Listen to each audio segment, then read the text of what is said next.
Hola, buenas tardes, ¿cómo les va? ¿Me escuchan los chicos que están conectados? Sí, Hola, profe. profe. Sí, Bueno, profe. bueno, bárbaro. ¿Cómo anduvieron con la primera parte de Rakis? ¿Leyeron algo? ¿Alcanzaron a ver algo de osteo, artro? Cric, cric. Sí, profe. Bueno, seguramente todos tienen esta semana el trabajo práctico, el práctico, las clases prácticas también, ¿o no? ¿No vieron, no tuvieron práctico de esto? Bueno, ahí seguramente que al analizar el gesto también lo van a poder terminar de entender. Tienen que leer esto. En el Power está bastante cortito como para que puedan, como un resumen. Y por supuesto, nos vamos a remitir siempre a los libros de texto, porque acá también, por ejemplo, tenemos un montón de músculos que no vamos a mirar las inserciones de cada uno porque se supone que ustedes ya eso lo vieron. Además están en Cat-Punch y en los libros de anatomía. ¿Eh? Vamos a tratar de ir resumiendo un poquito y vamos a hablar justamente de la miología que, como vieron, el raquis cervical es complejo justamente por las funciones que tiene, que dijimos además que está sosteniendo la cabeza y en la cabeza se encuentran todos los órganos de los sentidos, el sistema del equilibrio, laberíntico, el cerebelo, los ojos, por lo tanto también los músculos son bastante complejos y numerosos a este nivel para cumplir con todos esos objetivos. El equilibrio de la cabeza y la regulación de la postura. Con muchos propioceptores a este nivel que van a trabajar en conjunto. Y vamos a tener en cuenta que acá, fíjense que la cabeza es el último eslabón de una cadena cinemática abierta. ¿eh? Por lo tanto, los puntos fijos para la acción muscular van a ser inferiores, porque lo que se va a mover es el extremo superior. Bueno, repasamos un poquitito y rápidamente. Entonces, ¿qué teníamos? Teníamos que el raquis cervical se dividía en dos. Un raquis cervical superior o suboccipital, donde teníamos axis con atlas y atlas con axis, occipital, perdón, con atlas y atlas con axis, que formaban una cadena, ¿se acuerdan? Con 3 grados de movimiento, 3 ejes, como si fuera una enartrosis. Son articulaciones de tipo sinoviales. ¿Se acuerdan que el occipito atloidea pertenecía a qué género? Bicondilia. ¿A qué regla respondían? Convexo cóncavo. Por lo tanto, ruedan en un sentido y deslizan en otro. En cambio, a partir del atlas hacia abajo, ya responden a la regla cóncavo convexo. También tenemos articulaciones de tipo sinovial entre el atlas y el axis, en la parte central, que es la atroideo-odontoidea, género trocoide. Y luego tenemos las laterales, atroideo-axoideas, que son artrodias. Es decir, que acá no hay disco intervertebral. Y recordamos los movimientos, era flexo-extensión, ¿qué más? Rotación e inclinación únicamente entre el occipital y el atlas y entre el axis y la tercera. No hay inclinación entre el atlas y el axis.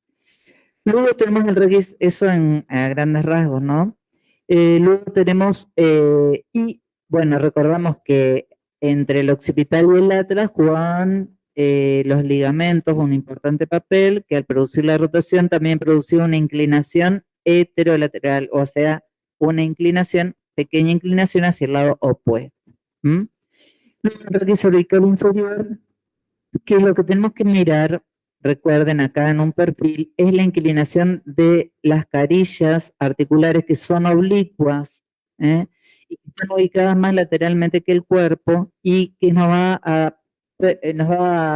dar un movimiento combinado de rotación con inclinación, ¿eh? Al ser Profe, oblicuo, sí, ¿puedo preguntarle algo con respecto a eso?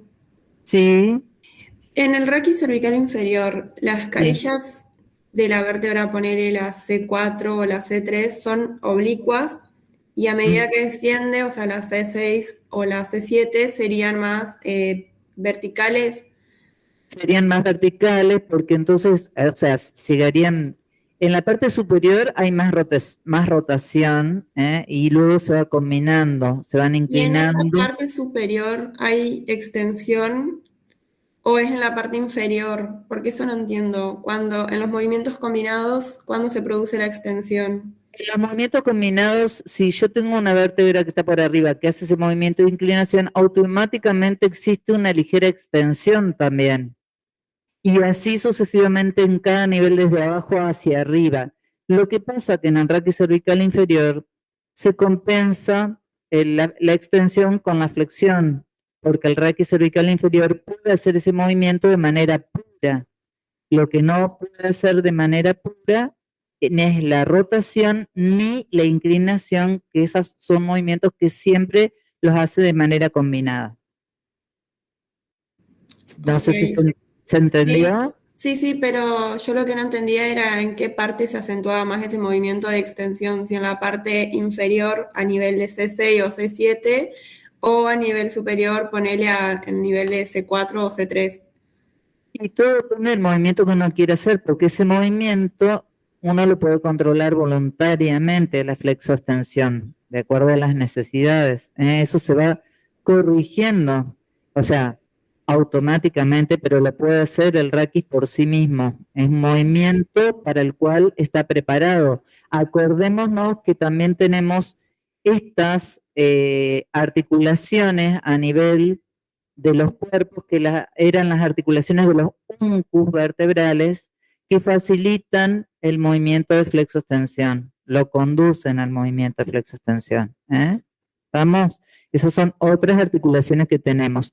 Además, por supuesto que ya, al igual que el resto del raquis, ya comienza a haber discos intervertebrales entre cada articulación. Estamos a partir entre C2 y C3 ya empieza a haber disco intervertebral, más las apófisis unciformes que están colocadas a cada lado de los cuerpos en forma sagital.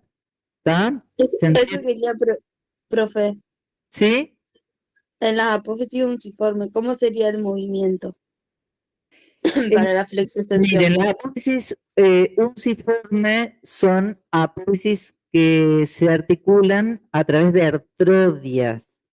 Son artrodias superficies planas y fíjense que son como dos columnitas óseas a los lados y simplemente se produce deslizamiento. Deslizamiento, eso quería saber. Nada más que un simple deslizamiento, porque imagínense que están hacia ambos lados de una anfiartrosis en el medio, constituida por el disco. No hay mucha movilidad más que facilitar ese deslizamiento. ¿Estamos? ¿Se entiende eso? Sí, se entendió. Bueno, Sí, profe. bueno, gracias. Bueno, entonces era lo que decíamos y recordamos que en el raquis cervical superior se realiza la flexioextensión en la occipitotroidea y en la troideoaxoidea, rotación igual, predomina entre el atlas y el axis, y la inclinación lateral, como decíamos, era entre C0 y C1, C0 le dicen se le dice al occipital, y entre C2 y C3. Y es poquito, pocos grados, poca amplitud. En realidad son movimientos de ajuste, sobre todo. Y en el raquis cervical inferior posee movimientos de flexoextensión y movimientos de rotación combinados siempre con movimientos de inclinación hacia el mismo lado, es decir, homolaterales. Bueno, Eso a modo de repaso. ¿Qué va a pasar cuando quiero obtener un movimiento puro? Es decir, si quiero efectuar un movimiento de rotación, por ejemplo. Tenemos que, una vez que el raquis cervical efectúa el movimiento típico, por ejemplo, si vamos a hacer una rotación a la derecha, ¿qué va a hacer el raquis cervical inferior? Rota e inclina a la derecha. ¿Y qué vamos a necesitar? Vamos a necesitar, si queremos una rotación, dijimos, vamos a aumentar la rotación y vamos a realizar una contrainclinación para obtener una rotación pura. O sea, se acentúa el movimiento que se quiere. Esto no lo hacemos nosotros pensando, ¿no es cierto? Esto es algo que se produce automáticamente a modo de ajuste. Si el raquis cervical, volvemos a repetir, hace una rotación con inclinación, el raquis cervical superior vamos a, si queremos obtener una rotación, vamos a aumentar la rotación hacia la derecha y a su vez vamos a producir una contrainclinación. Esa contrainclinación va a ser una inclinación hacia la izquierda, para poder obtener una visión hacia la horizontal. Claro, exactamente. Empieza abajo, se corrige arriba. ¿Estamos? O sea que en una rotación siempre va a haber un movimiento de extensión y de inclinación. Buenas. Siempre empieza el movimiento. Si es en el raquis cervical, nosotros dijimos que había movimientos que eran, ¿se acuerdan del cráneo? Con las primeras, que nada más que era de posición de la cabeza, y movimientos que incluían a todo el raquis. En estos movimientos donde se incluye todo el raquis, fíjense que acá tenemos en la imagen, como si nosotros quiero obtener una rotación pura, fíjense lo que pasó en el raquis cervical inferior. Hay una rotación y además hay una inclinación. Fíjense cómo se aproximaron acá las apófisis articulares y cómo se separaron en el lado opuesto. ¿Se entiende? Eso pasó, pero yo para que obtener esto y mantener la mirada en la horizontal, tengo que corregir en la parte superior. Y en el raquis cervical superior, yo lo que voy a hacer para obtener una rotación pura, voy a hacer otro movimiento de rotación en el suboccipital hacia la derecha, para principalmente entre C1 y C2, que dijimos que era la trocoide, es la que más activa la rotación. Y voy a hacer un componente de extensión, porque decíamos que no va a ir con la cabeza hacia abajo, sino que voy a enderezar la cabeza para mantener la horizontalidad de la mirada, y además un movimiento de contrainclinación, que justamente es ese movimiento de ajuste que aparecía cuando yo hacía una rotación entre el occipital y el atlas, una inclinación hacia el lado opuesto entre C0 y C1, que es de la que nombramos en la artrocinemática, ¿se acuerdan? Esa inclinación por tensión del ligamento occipito odontoideo lateral. Abajo sí, claro, pero fíjense que en realidad son movimientos mínimos, pero miren la columna, ahí, fíjense en el raquis cervical inferior, como cuando se rotó, también se hizo una inclinación. Fíjense que las del lado de la rotación se inclinan hacia abajo y las del lado opuesto se inclinan hacia arriba. ¿Ven? Entonces compensó en el raquis superior. ¿Se entiende ahora? Lo mismo pasa si hago una inclinación. Bueno, dice que el movimiento de rotación e inclinación del raquis cervical inferior se transforma en el superior en un movimiento de rotación pura o inclinación pura, gracias a la eliminación de los componentes no deseados. Es decir, si yo quiero una rotación, yo lo que tengo que eliminar es la inclinación, haciendo una contrainclinación y aumentando la rotación un poquito. ¿Se entiende? La contrainclinación va a ser del lado opuesto. ¿Cómo? La contrainclinación es del lado opuesto. Claro, es para el lado opuesto, porque... Ajá. Claro, se corrige el movimiento en el raquis cervical suboccipital. ¿Eh? En el raquis cervical suboccipital. Aumenta, claro, la rotación y una contrainclinación si yo quiero obtener un movimiento puro. ¿Estamos? Así quedó el raquis cervical cuando hizo el movimiento. Y yo corrijo arriba, en el suboccipital. ¿Se entendió ahí? A ver, ¿qué es lo que no entendiste? Ahí veo que está ahí en la duda. ¿No? ¿Sí? ¿Vos? No entendiste nada. ¿Por qué? ¿Qué es lo que no entendiste?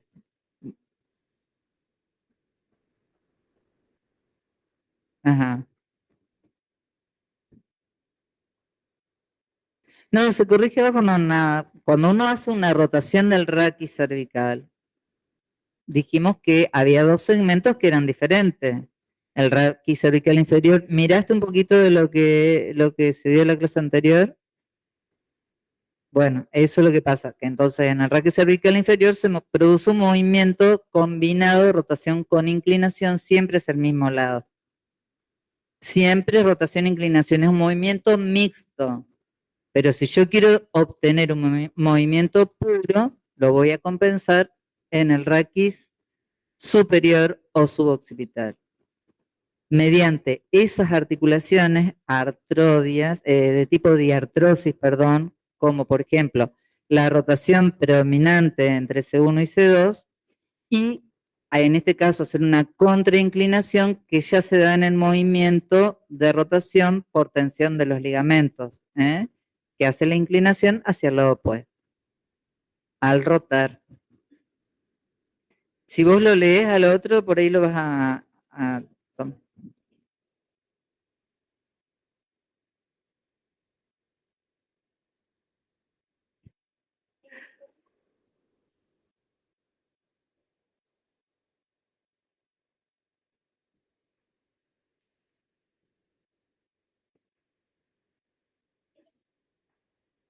ajá.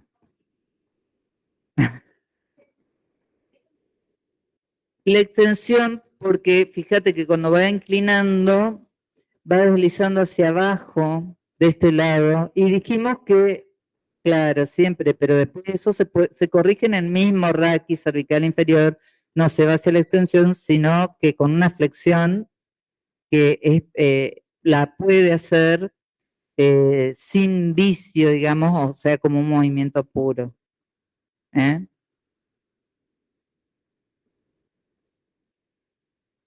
el raquis cervical inferior siempre hay rotación con inclinación y generalmente fíjense que lleva hacia la extensión, porque si deslizamos hacia abajo, significa que lleva hacia la extensión.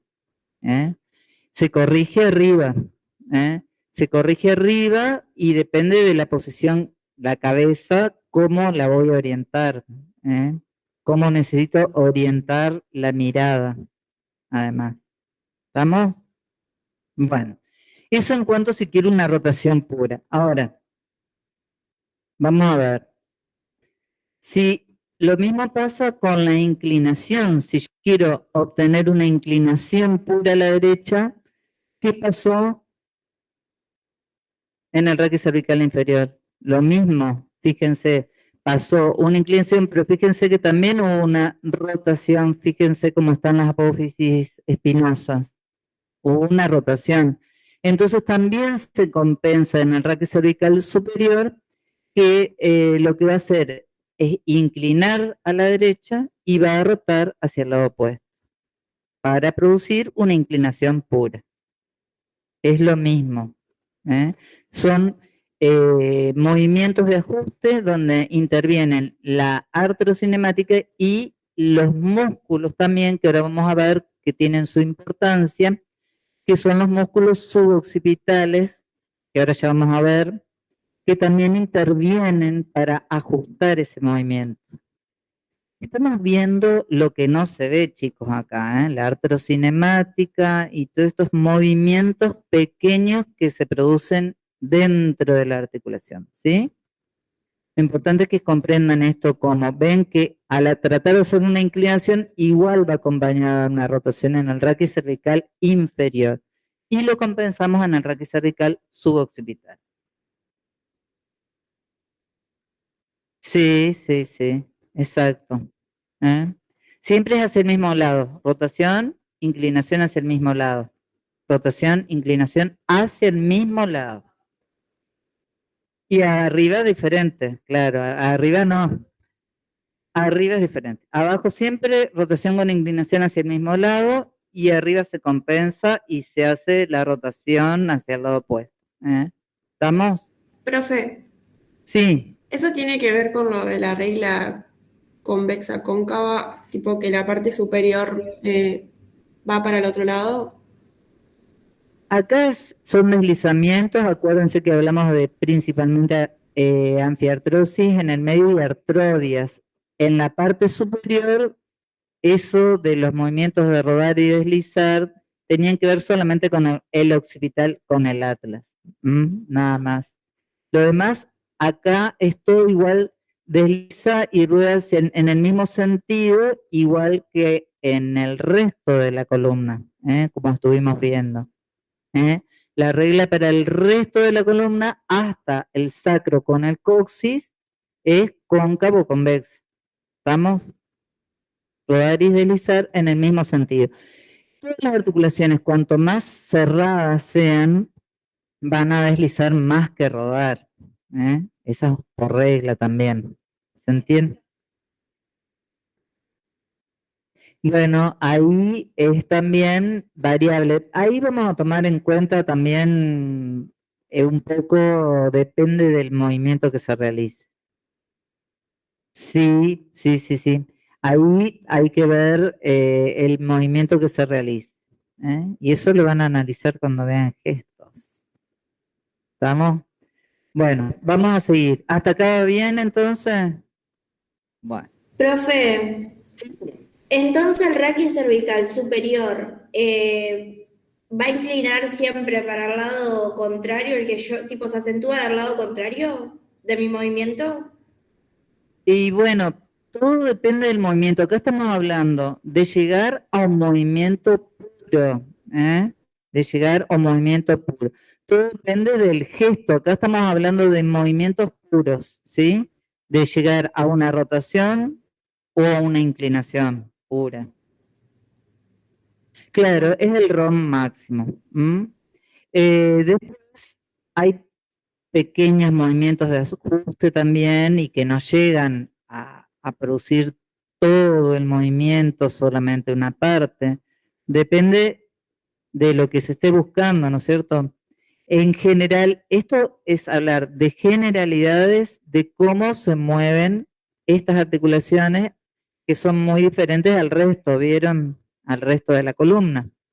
Pero una vez que lo entendamos, es esto, y ahora vienen todos los músculos hermosos que tiene esta zona, que son bastante numerosos.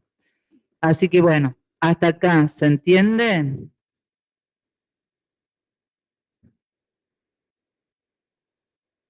¿Seguimos? Bueno.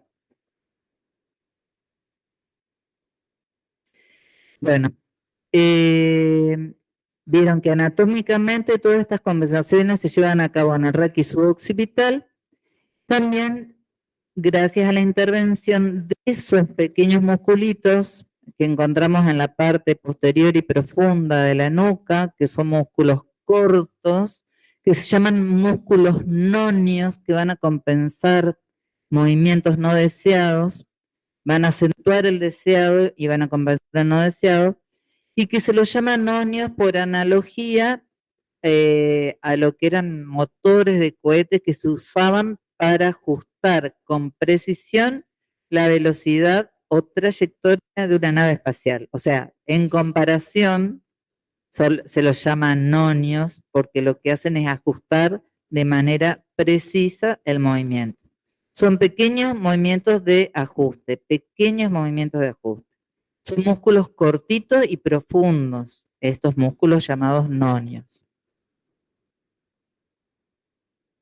Bueno, el raquis cervical inferior, vamos a ver que está dotado de movimientos de enrollamiento, de torsión, que justamente son los que asocian inclinación, rotación y extensión, y van a ver que van a estar provistos, como así como ven en las imágenes, de músculos largos, oblicuos, hacia abajo y hacia adentro, tales como el espleño del cuello, dorsal largo, transverso del cuello, sacrolumbar. ¿Se acuerdan de los músculos que veíamos que partían desde la masa común y que decíamos que llegaban hasta arriba? Porque si hablamos de músculos nonios, hablamos de la región suboccipital, es decir, que hablamos del raquis cervical superior. Pero en el raquis cervical inferior predominan todos esos tipos de músculos con esa dirección que permiten justamente o están predispuestos a que se realicen esos movimientos de inclinación, rotación y extensión hacia el mismo lado. Por supuesto que todos los músculos posteriores realizan la extensión, ¿sí? Los anteriores la flexión como regla general, ¿sí? Y el raquis cervical suboccipital constituye una cadena articular de 3 ejes y 3 grados de libertad, activadas por esos pequeños músculos suboccipitales o nonios, cuya contracción antagónica sinérgica logra eliminar en las articulaciones suboccipitales los componentes no deseados procedentes del raquis cervical inferior, apareciendo únicamente el movimiento deseado. Eso es, en resumen, todo lo que estuvimos explicando. ¿Estamos? Bueno, fíjense que si nosotros tenemos en cuenta, ¿se acuerdan cuando veíamos dónde caía la fuerza de la gravedad? Como la cabeza estaba en equilibrio, caía, si nosotros tomamos en cuenta, por delante de la articulación occipito-atloidea a nivel de la silla turca. Es decir, que estaba bastante anterior, por lo tanto, los que más actúan, los que más se activan son los músculos posteriores, los músculos de la nuca. Esos músculos posteriores son más numerosos, y son importantes porque deben mantener, oponerse a la flexión que por sí misma, a raíz de la fuerza de gravedad, tendería a tener la cabeza, ¿no es cierto? El papel principal de los grupos, tanto anterior como posterior, actuando en conjunto, justamente es mantener las posiciones por medio de contracciones de pequeña amplitud, pero sostenidas. Imagínense que nosotros necesitamos mantener la posición. Entonces, las contracciones son pequeñas, pero sostenidas. Y siempre bajo el control de la vista, el sistema vestibular, la información propioceptiva originada a nivel cervical. Bueno, Torres Cuoico, que tiene un libro que habla todo sobre fisiología, patología de columna cervical, califica o clasifica estos músculos en estabilizadores y movilizadores. Y que dice que los estabilizadores son los más profundos, son los músculos monoarticulares, son los músculos de ajuste, y los movilizadores son músculos más amplios, poliarticulares, y que están diseñados para producir fuerza y velocidad. Eso es regla general también. Bueno, entonces, dentro de los músculos del grupo anterior, que dijimos que son los menos numerosos, igual son unos cuantos, tenemos el largo del cuello, que es un músculo que ocupa la parte media, es un músculo bastante largo que tiene una parte longitudinal y dos porciones oblicuas, ascendente y descendente.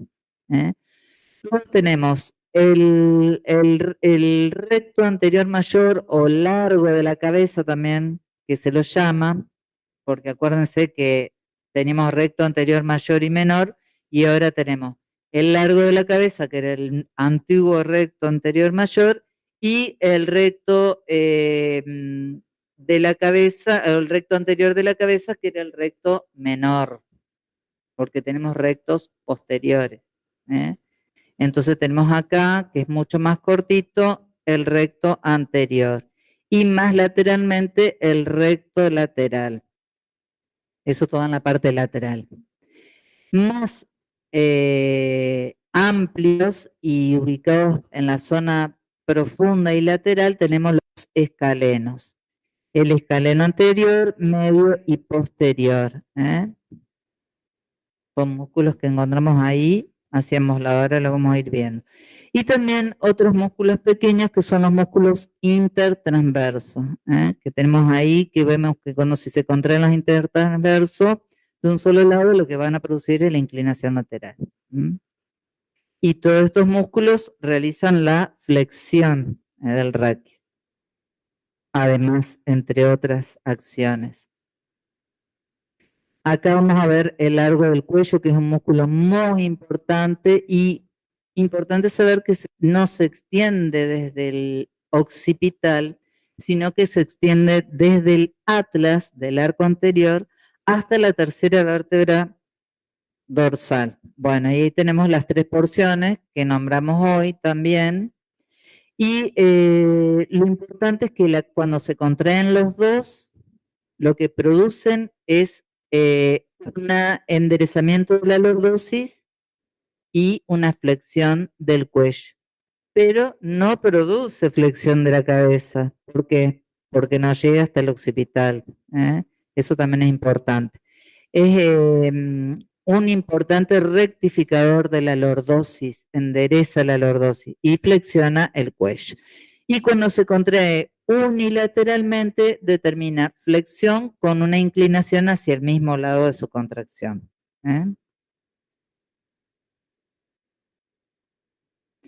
Bueno, ahí tenemos el largo de la cabeza, que era el antiguo recto anterior mayor. Fíjense, acá lo tenemos.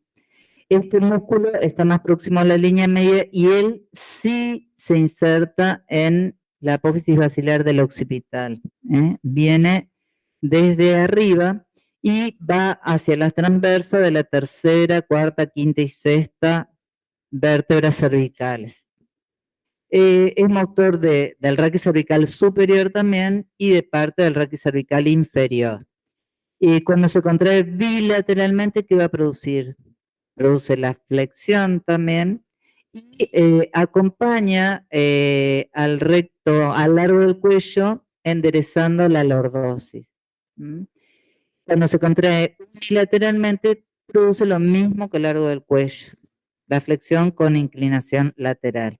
Siempre tienen que saber que hay uno de cada lado de la línea media, ¿no? Recuerden eso.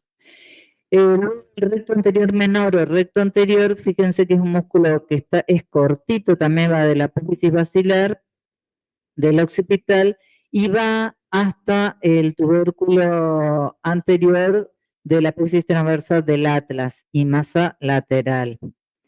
¿Qué va a hacer este músculo? Va a producir también la flexión cuando se contrae bilateralmente, pero a nivel de ¿qué? De C0 C1, porque es muy corto y únicamente une el occipital con el atlas. Y cuando se contrae unilateralmente va a producir una flexión, rotación, inclinación homolateral a nivel de la articulación occipito-atloidea. Ahí este nivel por la dirección que tiene. Tenemos acá el recto lateral, que es considerado como el primer intertransverso. Une la apófisis yugular del occipital con el tubérculo anterior también de la apófisis transversa del atlas. Ven que hay muchos músculos pequeños, no solamente a nivel posterior, sino también tenemos estos a nivel anterior. Ese recto lateral, cuando se contrae bilateralmente, va a producir la flexión porque está más anterior y unilateralmente inclina. No, los posteriores. Los posteriores son los que denominamos nonios. Estos músculos, como el recto anterior menor, por ejemplo, es como que sería el primer interespinoso, que estaría más en la línea media, y el recto lateral como el primer intertransverso. Comienzan más hacia abajo.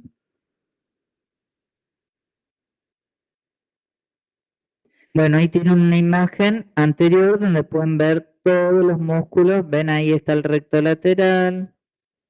Aquí está el recto anterior. acá tenemos el largo de la cabeza y acá tenemos el músculo largo del cuello. Bueno, y los escalenos, que son muy importantes, y unen las apófisis transversas cervicales a la primera y la segunda costilla. El anterior y el medio tienen inserción en los tubérculos anteriores de varias apófisis transversas cervicales, de la tercera en adelante, y van el anterior por delante del tubérculo por donde pasa ¿quién? Ahí se tiene el tubérculo del Ifrán. ¿Y qué pasa? ¿Qué tenemos ahí que pasan? Parte de quién? Del plexo, rama de plexo braquial y la arteria subclave, ¿o no? Que están entre el anterior y el medio. Y el posterior toma inserción en los tubérculos más posteriores. ¿Se acuerdan que se dividían los tubérculos transversos también en anteriores y posteriores? Y también termina en la segunda costilla, el posterior. El posterior es el que termina ahí. ¿Cuál es la acción cuando se contraen bilateralmente? Van a producir una flexión, pero estos músculos van a producir un aumento de la lordosis, porque son más posteriores, entonces flexionan y producen una hiperlordosis, salvo que el raquis esté rígido por la acción del largo del cuello, que se acuerdan que rectificaba la lordosis. En ese caso, lo que hacen es solamente flexión del raquis cervical sobre el dorsal. ¿Vamos? Fíjense que hay una sinergia con el largo del cuello. Si el largo del cuello y el recto anterior y otros músculos enderezan la lordosis, solo hacen flexión. Y si no hacen flexión, con hiperlordosis. Claro, porque ahí tenemos que acá solamente estamos mirando estos musculitos cuando toman punto fijo en la parte inferior. Entonces movilizan la columna. Pero si no, claro, movilizan las costillas. Acuérdense que los músculos en general, ya acá tenemos dos puntos que pueden cambiar el punto móvil de estos músculos. Y de todos los que vamos a ver en esta zona, pueden cambiar el punto fijo y punto móvil, invertirse. Ahora estamos mirando solamente en relación a los movimientos de la columna, pero no quiere decir que esos músculos solamente hagan este movimiento. Y bueno, la contracción unilateral de los escalenos va a producir inclinación y rotación homolateral.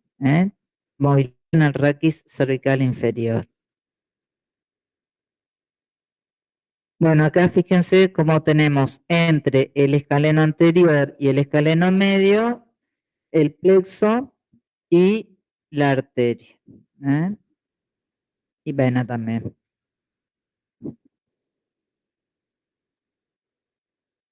Bueno, otra imagen donde tenemos los músculos, donde agregamos también acá los escalenos, tenemos ahí el número de vértebras. ¿Y cómo se realiza la flexión entonces? En base a todos los músculos que vimos, de la cabeza y del cuello. Fíjense que en el raquis cervical suboccipital se va a producir la flexión por acción de ¿quién? Del largo de la cabeza y del recto anterior. Que determinan la flexión de la articulación occipito-ateloidea por las inserciones que toman.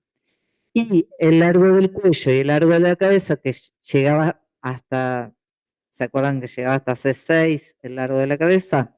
Pero también tomaba inserción en el occipital, entonces intervenía produciendo la flexión de las articulaciones que están por debajo. ¿Está? ¿Se entiende eso? Por las inserciones que tienen. Y el largo del cuello volvemos a nombrar que produce el enderezamiento y rectificación de la lordosis cervical. Bueno, vamos a ver además que tenemos otros músculos que nosotros ya los habíamos visto cuando vimos ATM, que eran los supra y los infraioideos. ¿Se acuerdan qué hacían esos músculos?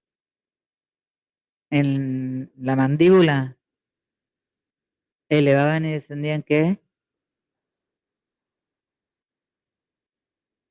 El ioide, sí, cuando hablamos de ioide, pero cuando nosotros hablamos de ATM, ¿qué decíamos? ¿Qué movimiento hacían?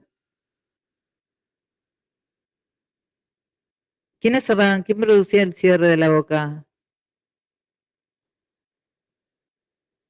Ahí dice.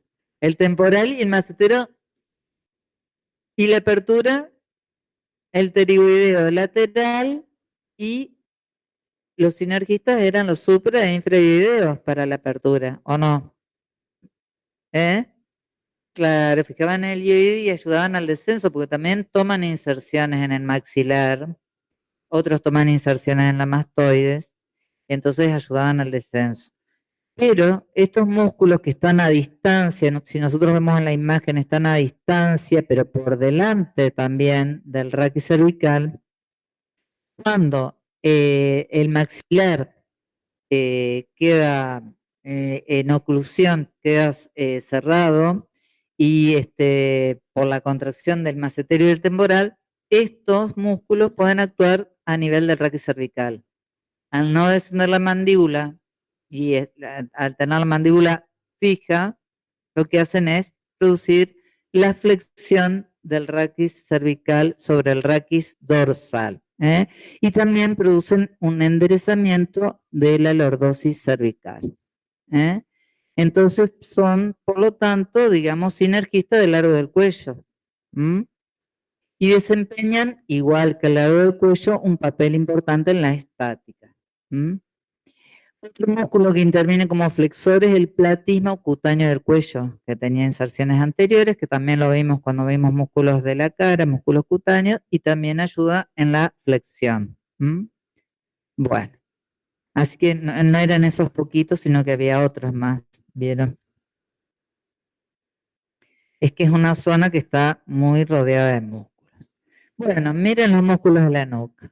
Acá tenemos un montón de musculitos que ustedes después van a mirar bien, pero vamos a ver que en el plano profundo están los músculos que llamamos nonios, que son el recto posterior mayor de la cabeza, el recto posterior menor de la cabeza, el oblicuo mayor, que ahora se lo conoce como oblicuo inferior, mucho más apropiadamente el nombre, y el oblicuo menor o superior, que llega hasta arriba.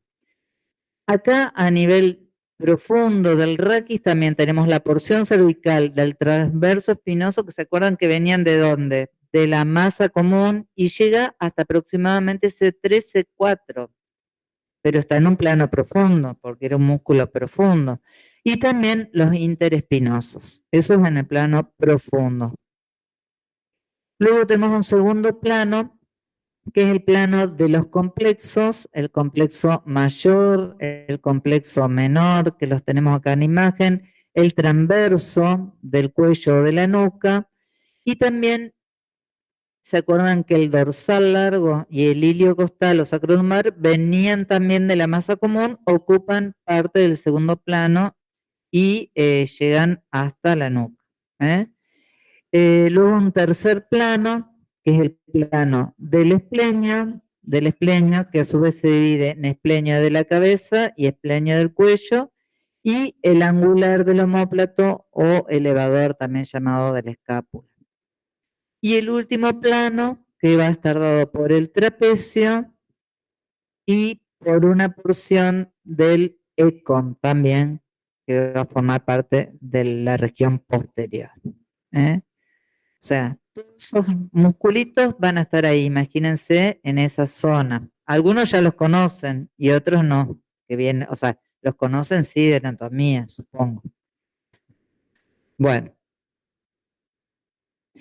fíjense entonces, volvemos a ver los músculos acá en la imagen.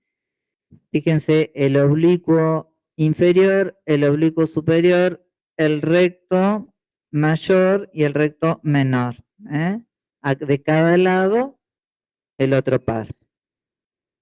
Los nonios.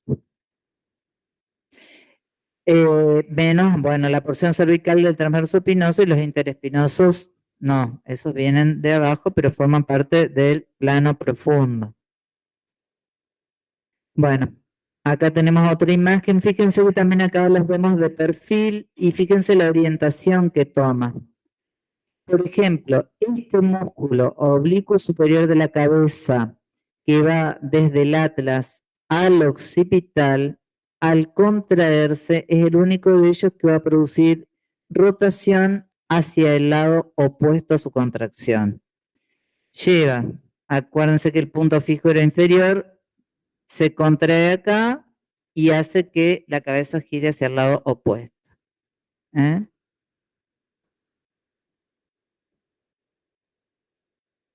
Bueno, ahí tenemos el recto posterior mayor de la cabeza. Fíjense que es mayor porque une el axis, la espinosa del axis, a el occipital, por debajo de la línea curva inferior del occipital. Es bien profundo.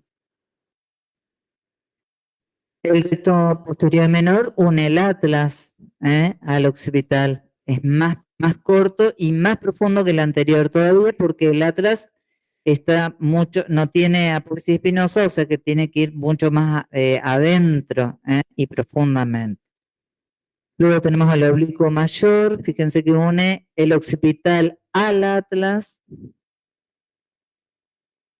y el oblicuo menor que une el atlas al occipital.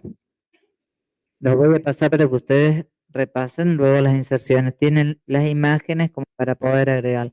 Y luego en el recto cervical inferior tenemos, como dijimos, el transverso espinoso, que si ustedes recuerdan, bueno, hay varias teorías en cuanto a sus inserciones. Se insertan entre las espinosas, las transversas y las láminas, en esa porción profunda.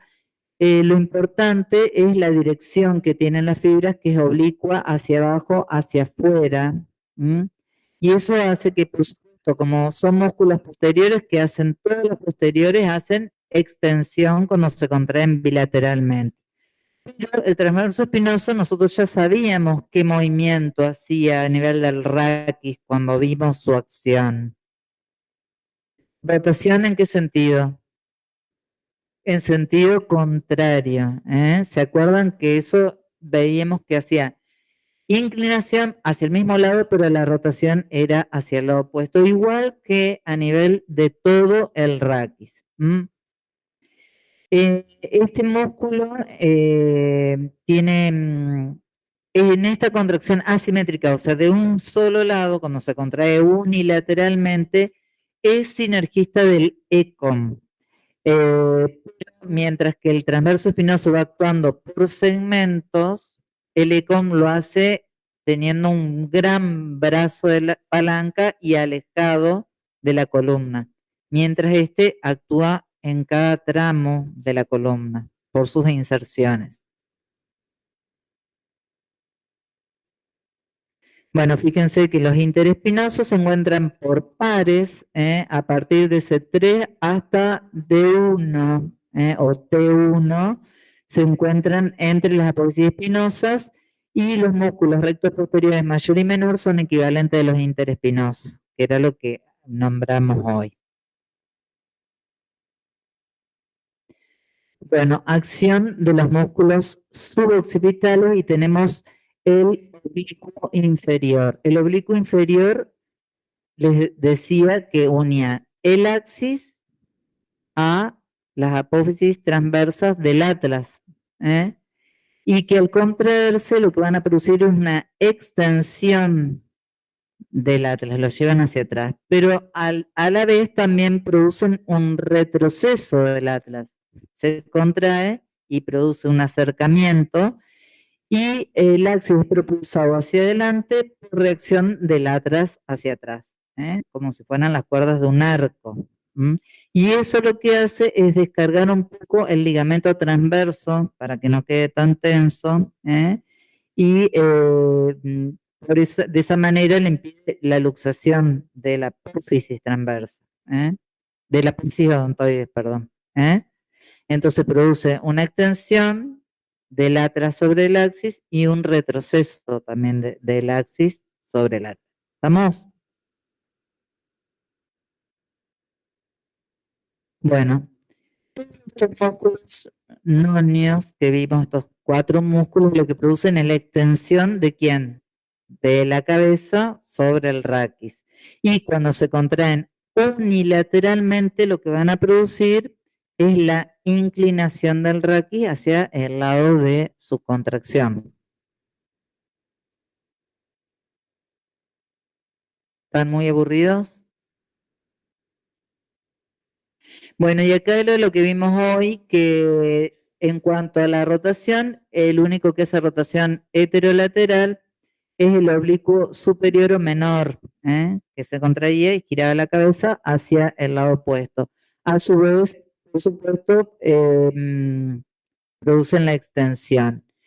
Y vamos a ver que el oblicuo superior y el recto menor opuestos, que tienen la misma dirección, pero están en el otro lado, se van a tensar para limitar el movimiento y permitir el retorno de la cabeza a la posición neutra. Siempre son los opuestos los que ayudan a que se vuelva a la posición neutra de la cabeza. Bueno, en la articulación atlantoaxial vamos a ver que la contracción del recto posterior mayor y el oblicuo inferior de la cabeza, que une el atlas con el axis, van a producir una rotación hacia el mismo lado que su contracción. Acá tenemos el plano sagital y aquí vemos que cuando se contraen los músculos producen una rotación de aproximadamente 12 grados hacia el mismo lado que su contracción. ¿Estamos? Entonces el único que producía rotación heterolateral arriba es el oblicuo superior.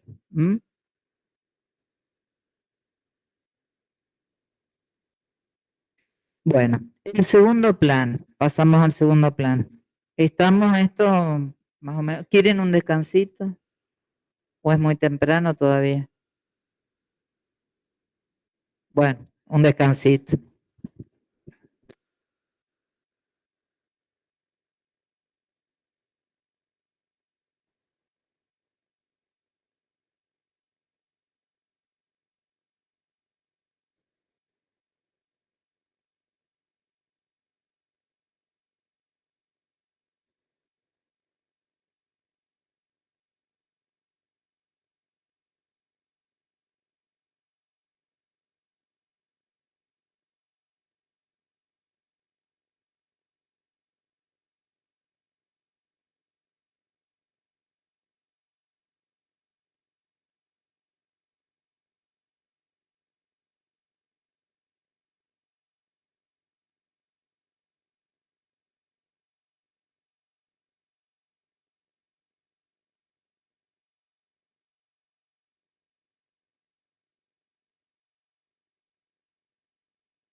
Bueno, chicos, seguimos entonces, así terminamos.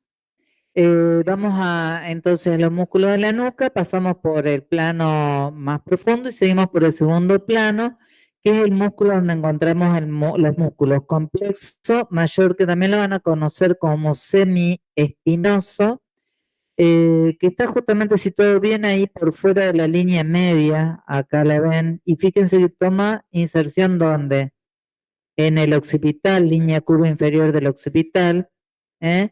Tiene relación inmediata con un ligamento que vimos que se encontraba en la parte media, que en la parte cervical era muy desarrollado, el nucal, está acá al lado del ligamento nucal, y fíjense que es bastante largo, se extiende hasta las transversas de la cesta dorsal, también va a las transversas cervicales y se inserta también o como relevo en las espinosas de la séptima cervical y de la primera dorsal. ¿Mm? Luego tenemos también, bueno, este músculo hace extensión de la cabeza y del raquis, de la cabeza y del raquis cervical, por su inserción en el occipital. Y cuando se contrae uno solo, hace extensión y ligera inclinación. Fíjense que cuanto más cerca esté un músculo de la línea media, menos movimientos, digamos, diferentes al original tiene, hace ligera inclinación. Los movimientos que están más cerca de la línea media no hacen tanta inclinación y rotación como los que están alejados de la línea media. Luego tenemos, fíjense, el complexo menor, también llamado el longísimo de la cabeza, que este es uno de los músculos que va a la apófisis mastoide. ¿Se acuerdan de algún otro músculo que vaya a la apófisis mastoide? El ECOM, ¿eh? El ECOM, ¿y qué más? Supra, ajá, también andan por ahí, con los suprayoideos, y vamos a ver otro más. El complexo menor, entonces, o longísimo de la cabeza de la apófisis mastoide, fíjense que también se va a insertar en las primeras 3 o 4 transversas, de apófisis transversa de las cervicales. Esa misma inserción va a tener el músculo que le sigue después. Bueno, pero vamos ahí al complexo menor.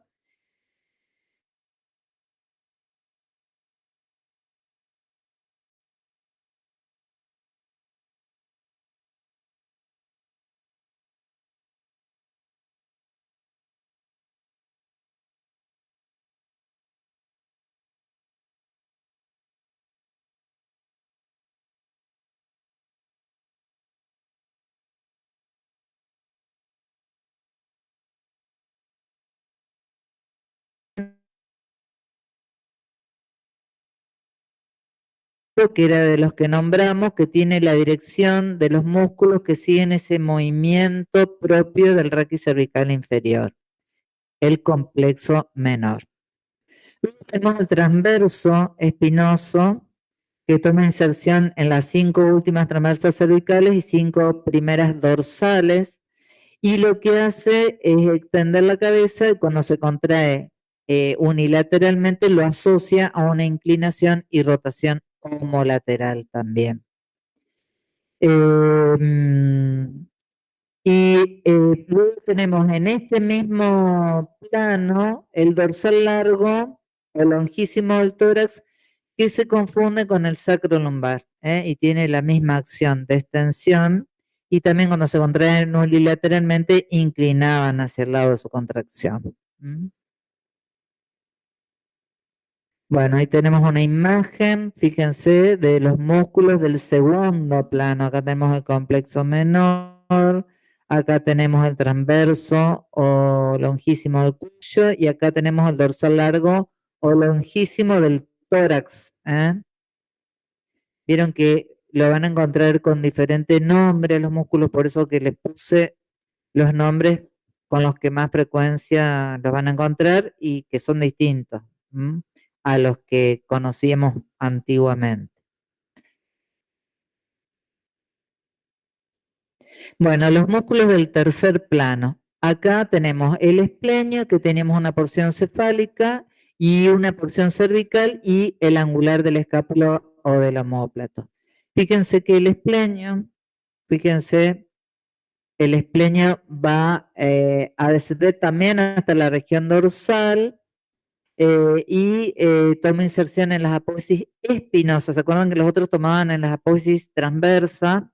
Este toma inserción en las apófisis espinosas cervicales y llega hasta la cuarta dorsal, está en la parte media. Y tiene una porción cefálica que va hasta el occipital, línea curva occipital superior, y esa porción cefálica, ¿hasta dónde va a ir? Este es el otro músculo que llega también hasta la mastoides, el esplenio en su porción cefálica. Y la porción cervical termina en las transversas de las tres primeras cervicales, transversa de las tres primeras cervicales. El angular del omóplato, las inserciones superiores también se encuentran en las tres primeras transversas cervicales, 3 o 4, y termina el angular del omóplato en el ángulo superior interno de la escápula. Y acá las acciones también de las que hablamos es en relación al raquis, porque también sabemos que el angular del omóplato también tiene relación y acción sobre la escápula. Estos músculos producen, cuando se contraen bilateralmente, extensión, bueno, de la cabeza y del raquis con hiperlordosis, y producen movimientos de extensión, inclinación y rotación homolateral, o lo que se llama el movimiento unívoco del raquis cervical inferior.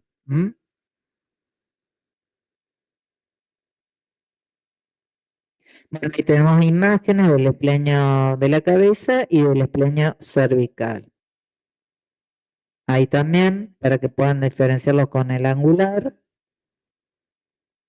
Y llegamos al plano superficial, que este músculo muy amplio, el trapecio, también tiene que ver con todo lo que es columna torácica y con, ¿quién más?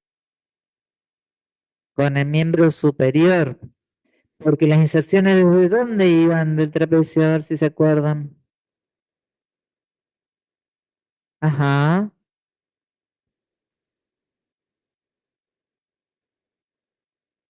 Fíjense que va desde la línea occipital superior, tuberosidad occipital externa, se extiende hasta aproximadamente la 10ª vértebra torácica, y las inserciones superiores van hacia clavícula, acromion y espina del omóplato. O sea que fíjense qué amplia que es la inserción, y va a tener, cuando toma punto fijo en el omóplato y clavícula, va a actuar sobre el raquis. Luego, cuando toma punto fijo en el raquis, va a actuar sobre la cintura escapular.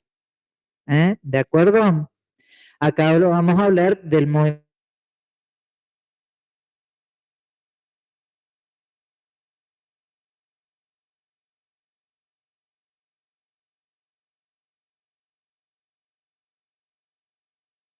de que del trapecio.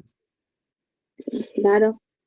Del trapecio, cuando se contrae unilateralmente, o sea, el de un solo lado, ¿qué va a producir en la columna? Va a producir la extensión, porque es un músculo posterior, superficial, siempre extiende y luego inclina hacia el mismo lado de su contracción y rota hacia el lado opuesto a su contracción. Extiende, inclina y rota. Esa contracción unilateral del trapecio va a ser sinérgica con la del ECOM unilateral. Cuando el ECOM se contrae unilateralmente, produce el mismo movimiento que el trapecio. Y la inervación, a ver, también por el espinal y por quién más. Por el plexo cervical profundo. Tiene doble inervación, que es muy importante. Y bueno, cuando se contrae bilateralmente de los dos lados, lo que produce una extensión del raquis cervical con hiperlordosis. ¿Eh? El ECOM, vamos a ver que cuando se contrae unilateralmente y solo forma parte, ¿no es cierto?, de la nuca por su porción súpero externa, luego se hace más anterior, pero es un músculo que tiene una acción también no tan clara, no es solamente que flexiona, porque justamente se inserta en la parte posterior y superior, pero cuando las inserciones, digamos, el origen, están anteriores e inferiores, esternón y clavícula. Bueno, ahí tienen una imagen para que se entretengan mirando las inserciones a nivel del occipital, en la parte inferior, donde están marcadas todas las inserciones de los músculos.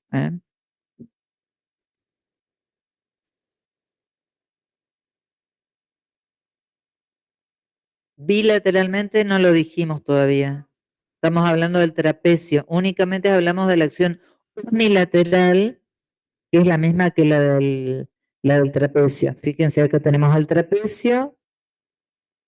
El trapecio, en este caso es izquierdo, y acá hay otro, ¿no es cierto?, del otro lado.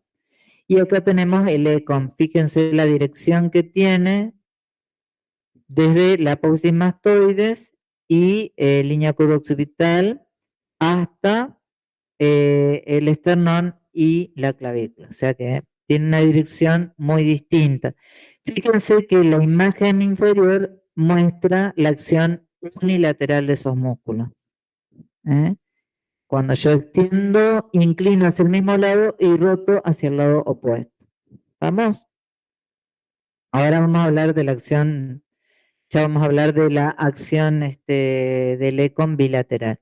Bueno, acá vamos a ver que según Capaggi, él los ubica o clasifica en 3 grandes grupos a estos músculos que tuvimos viendo.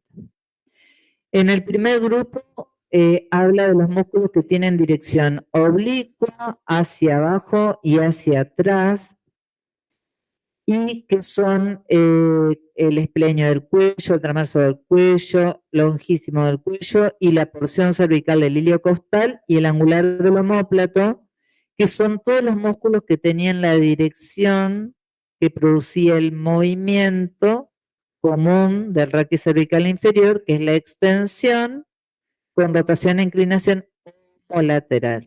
En el segundo grupo vamos a ver que incluye músculos cuya dirección es oblicua, hacia abajo y hacia adelante, como el transverso espinoso, pero que pertenecía al raquis cervical inferior, pero también músculos que unen el occipital al raquis cervical, como son el complexo menor y mayor, espleño de la cabeza y músculos suboccipitales, que entonces estos hacen extensión y son hiperlordosantes, y que además no solamente extienden el raquis, sino que extienden también la cabeza sobre el raquis, porque se toman inserción en el occipital.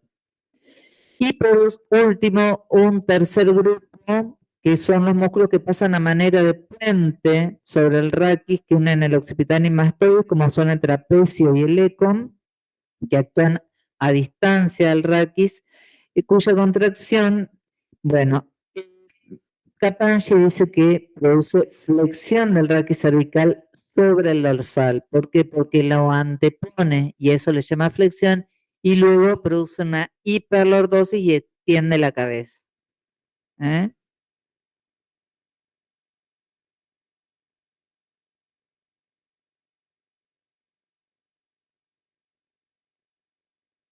Bueno, en relación a los movimientos, tenemos también la acción muscular.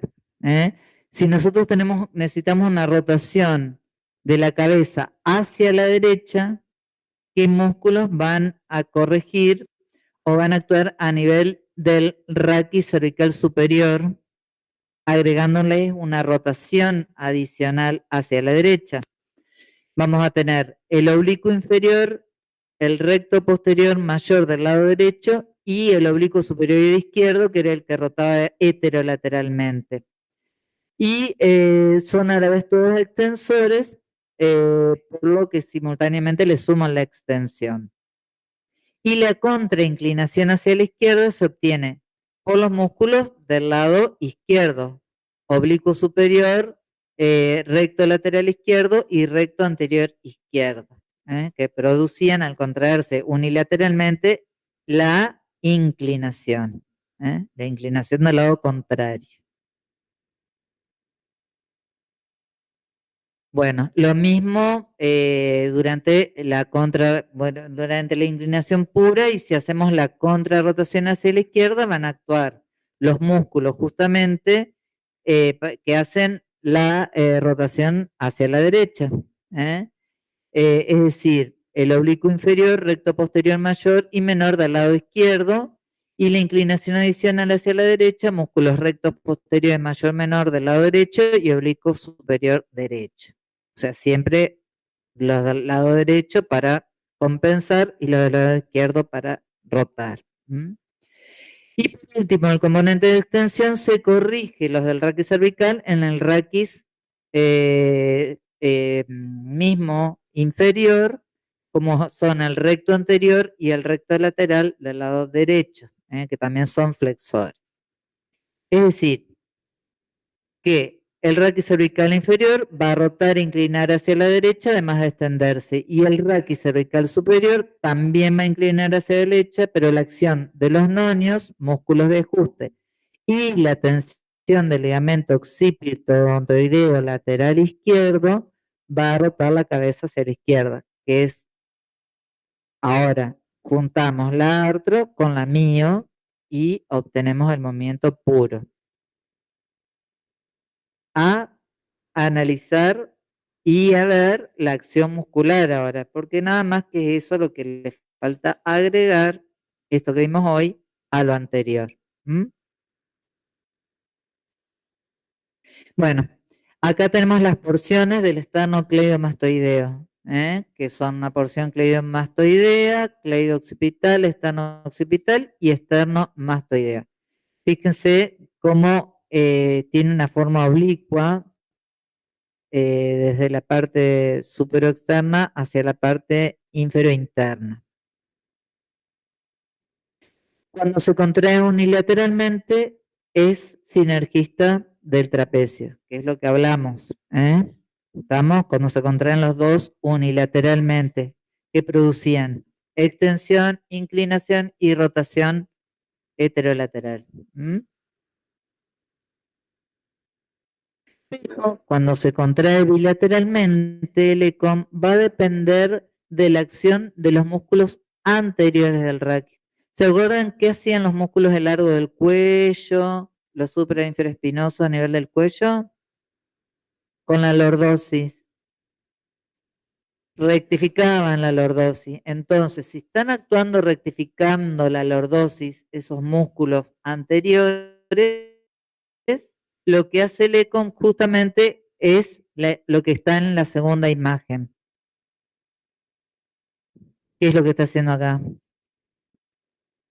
Al rectificar, puede flexionar el raquis cervical sobre el raquis dorsal y llevar la cabeza hacia abajo y adelante. ¿Sí? Pero si esos músculos están flexibles, fíjense lo que va a producir el ECOM si se contrae bilateralmente. Se va a producir una hiperlordosis con extensión de la cabeza y lo que dice Kapanji, que flexiona el raquis cervical sobre el dorsal y luego lo extiende y lleva la cabeza hacia atrás. Porque al estar flexible, lo que hace este músculo es acercar los cabos, se acercan los puntos de inserción y este es el movimiento que se produce. ¿Se entiende? En cambio, cuando está rígido, el raquis, se produce esto al contraerse el eco. ¿Estamos? ¿Se entendió esa diferencia, no? Bueno, sinergia, antagonismo de los músculos prevertebrales y el ECOM, que es eso mismo que les estuve diciendo, el largo del cuello más el recto anterior, más los suprainferoideos, que son los que mantienen el raquis rectificado para permitir la acción del ECOM y la flexión del raquis cervical sobre el dorsal. Solamente así podemos decir que es flexor el ECOM del raquis cervical sobre el dorsal cuando los músculos prevertebrales rectifican la lordosis. Bueno, entonces, resumiendo, todos los músculos de la nuca son extensores del raquis cervical y de la cabeza los que tienen inserción, que llegan con su inserción hasta el occipital. Aparte de los músculos profundos de la nuca, la mayor parte de los músculos son oblicuos hacia abajo, hacia adentro, hacia atrás y determinan la extensión, inclinación y rotación hacia el lado de su contracción, que son los músculos que vimos, que estuvimos nombrando y vimos los componentes que tienen, que son los componentes mixtos en torno a esos ejes oblicuos y el movimiento que se produce en el raquis cervical inferior. En cambio, la capa superficial tiene músculos como el trapecio que tienen dirección cruzada a los de las capas intermedias, que es la misma dirección que tienen los músculos del plano más profundo, la de los nonios, que producen la extensión, inclinación homolateral y bueno, en este caso el del trapecio produce rotación hacia el lado opuesto igual que el ECOM, y son sinergistas y antagonistas de los músculos del plano profundo. ¿Estamos? Bueno, la estática del raquis, cómo se mantiene el equilibrio digamos, entre la flexión y la extensión. El equilibrio de la cabeza para el transporte de carga se obtiene mediante la acción extensora de los músculos de la nuca, todos los músculos posteriores y la de los músculos anteriores. La contracción simultánea de los dos grupos determina la rectificación en la posición media para mantener el equilibrio. Los músculos se comportan así como cables de sostén tirando en diferentes direcciones para mantener el equilibrio. Bueno, y esto van a ver que cada movimiento va a depender, la sensación o el Lenfield va a ser firme si es por un estiramiento capsular o ligamentoso o va a ser duro cuando hay un tope óseo. Bueno, chicos, queda menos ya después del descansito. ¿Alguna pregunta?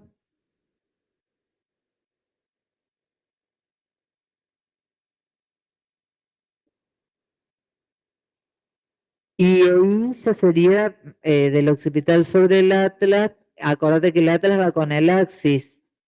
O sea, la extensión sería más bien dura.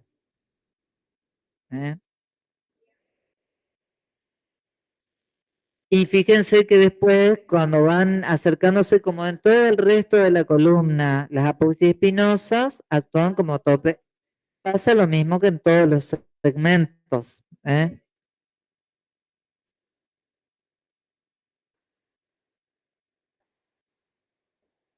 Sí, sí, sí, y siempre va acompañado de extensión sobre el axis, así que también es duro. Y en la flexión no hay más topes de tipo ligamentoso.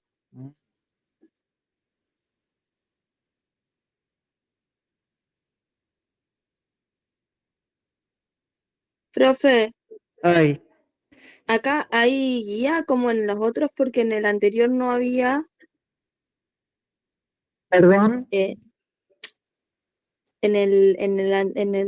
cervical, en la clase Ajá, pasada, no sí. había práctico para entregar esta Ahora va a semana. haber para que hagan el práctico de raquis de las dos partes de raquis. Ya enseguida va a estar el práctico subido, así que no sé, ya lo van a tener para que lo empiecen a. Ok, gracias. No sé la fecha que tiene porque yo no lo confeccioné, pero seguramente cuando abran van a ver cuándo lo tienen que entregar. ¿Estamos? No, seguramente porque aparecen después del teórico. Sí, sí, sí, sí. Ujú, pero ahí debe tener fecha de entrega seguramente. Bueno, ¿alguna otra pregunta, chicos?